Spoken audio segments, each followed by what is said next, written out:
Halo, apa kabar kalian semua? Kita kemarin udah bahas beberapa ponsel sekaligus review dan juga gaming test dari ponsel-ponsel yang udah kita review. Tapi di beberapa video kemarin tuh cukup banyak juga yang nanyain, Bang, gimana cara nampilin FPS real time kayak gini? Atau gimana cara nampilin FPS kayak gini? Dan juga total selama kita bermain game buat FPS yang dapetin. Daripada kita jawabnya satu per satu, tentunya cukup capek juga ya. Ya bukannya capek balesin satu-satunya sih, tapi udah dijawab tapi masih banyak yang nanya-nanyain. Jadi di video kali ini kita akan menjawab semua pertanyaan kalian cara nampilin FPS di ponsel Android. Caranya mudah banget dan FPS ini bisa berjalan di semua ponsel-ponsel Android. Kalau iPhone atau iOS saya belum pernah nyoba, tapi kayaknya sih nggak ada ya. Di sini buat ponselnya nggak perlu kita root dan ini bisa kita pakai di berbagai ponsel Android yang kita miliki. Dan tentunya buat aplikasinya itu gratis. Dan aplikasinya tersebut adalah Syuku dan juga Takostat. Kalian bisa download aplikasinya di Play Store dan aplikasi ini gratis dan caranya itu mudah banget. Ini yang pertama kita matiin terlebih dahulu buat FPS yang udah kita pakai ya. Dikarenakan buat nampilin FPS meter atau FPS real time itu harus menggunakan mode pengembang. Nah, di sini buat mode pengembangnya udah kita matiin dan barusan kita restart buat ponselnya.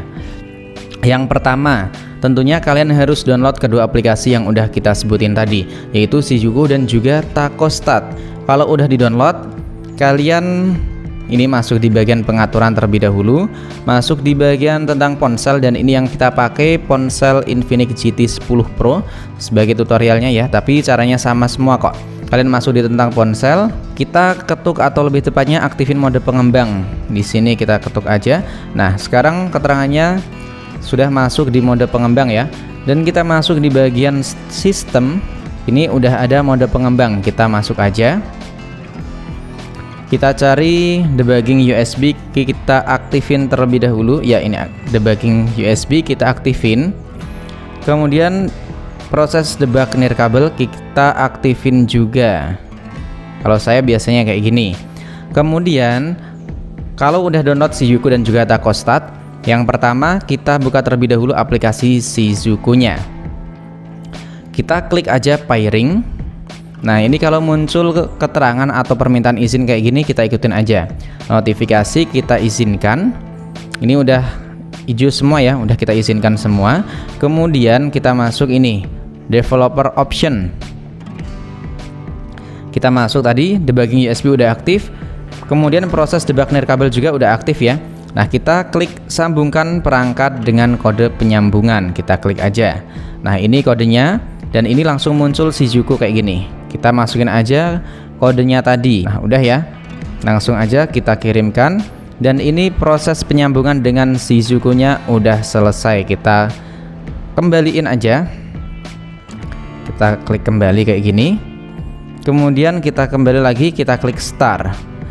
Kalau muncul kayak gini, klik aja ini ya tadi ya, developer option, kita masuk aja. Kemudian di sini kita klik proses debug nirkabel, kita matiin lalu kita hidupin lagi. Kemudian tekan kembali. Ini kita tunggu nyampe selesai dan nanti hilang sendiri. Nah, kalau udah kayak gini, tinggal kita masuk di bagian Takostat. Selanjutnya tinggal kita klik mulai. Nah, ini kita izinkan aja. Setelah itu langsung muncul kayak gini. Dan buat tampilan di bagian atas ini bisa kita pilih beberapa ya, atau lebih tepatnya bisa kita atur tersendiri. Kita masuknya buat nyeting-nyeting di bagian ini nih, sesuaikan. Nah, di sini biasanya munculnya kayak gini. Ini tinggal kita matiin aja, dan apa aja yang mau kalian tampilin juga bisa, misalnya CPU frekuensi, CPU temperatur, baterai temperatur juga kalian bisa nampilin di bagian sini. Kita juga bisa bisa menyeting atau lebih tepatnya menyesuaikan FPS meter atau FPS real time-nya itu nggak harus di pojok di bagian atas kayak gitu. Kalian tinggal otak-atik aja di bagian sini ya, sesuaikan overlay ini. Nah, ini posisinya bisa kita setting-setting, misalnya ini kan di bagian pojok kanan atas, ini di bagian tengah kayak gini, kalau di bagian kiri ya kayak gini. Tapi saya nyamannya sih di bagian samping. Kemudian jangan lupa kita masuk di bagian sini, di bagian perekaman kita aktifin. Kemudian pilih aplikasi apa aja buat direkam. Nah, di sini yang saya aktifin tentunya buat beberapa game yang mau kita lihat buat FPS yang didapatkan selama bermain game di ponsel Android yang sedang kita pakai. Dan sebagai catatan aja ya, sebelum kalian menggunakan ini, dan sebagai catatan aja biar kalian bisa menggunakannya secara nggak terbatas, lebih tepatnya bisa kalian gunakan terus-terusan, kalian tuh harus berlangganan terlebih dahulu. Karena kalau kalian nggak berlangganan atau nggak mau beli, itu cuman bisa mendapatkan realnya selama 5 menit aja. Buat harganya sendiri kemarin tuh kalau nggak salah yang 1 bulan itu kisaran 37.000, kemudian yang 1 tahun itu saya kemarin beli di 75.000 aja. Dan nanti kalian bisa melihat buat FPS meter yang mau kalian lihat di berbagai game atau aplikasi apa aja yang mau kalian rekam buat FPS atau frame per secondnya. Ya contohnya kayak gini, nanti kalian bisa merekam, misalnya ini kan kita main game PUBG Mobile, ini ada juga keterangannya. Waktu pertama kali kita start atau kita klik APK tersebut langsung otomatis kerekam. Nah ini keterangannya, terekam selama kurang lebih durasi 7 menit dan ini FPS yang dapetin. Kemudian ini ada keterangan beberapa data ya, misalnya buat FPS rata-rata yang kita dapetin selama main game PUBG Mobile.